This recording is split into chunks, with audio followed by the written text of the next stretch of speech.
কথায় কথায় বাংলা ছাড়, দেশটাকে তোর বাপদাদার। 18 কোটি কণ্ঠের এক স্লোগানে জন্ম হয় নতুন বাংলাদেশের। 36শে জুলাই ছাত্র জনতার ঐক্যবদ্ধ চেতনার দাবানলে পতন ঘটে সারা বিশ্বের ফ্যাসিস্টের গড মাদার শেখ হাসিনার।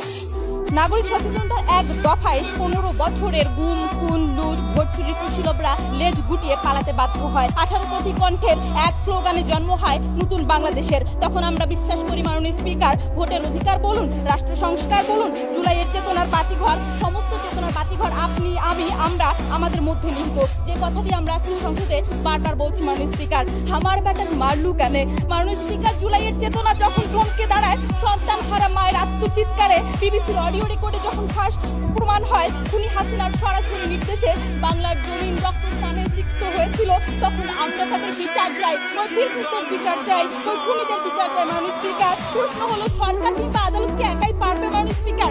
না, কখনোই না। এজন্য দরকার আপনার আমার সকলের জুলাই দাবানলের মতো ঐক্যবদ্ধ স্লোগান। আমার ভাই কবরে, খুনি কেন বাহিরে?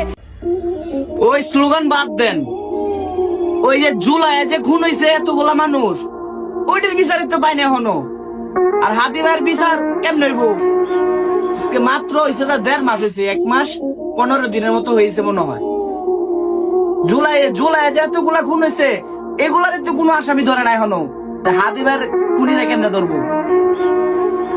আমরা কি দেখে যাইতে পারবো না হাদিবার আসামিরে? যে হাদিবারে খুন করছে ওরে কি আমরা দেখতে পারবো না?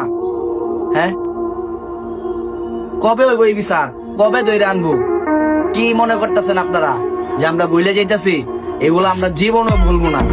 যতদিন পর্যন্ত হাদি ভাইয়ের আসামিরে ধরে না রয়েছে, ততদিন পর্যন্ত আমি ভিডিও দিয়ে যাবো, যাতে মানুষ না বলে হাদি ভাইরা যাতে মানুষের না বলে, এর জন্য আমি এই ভিডিও গুলো প্রতিদিন আপলোড দিতেছি।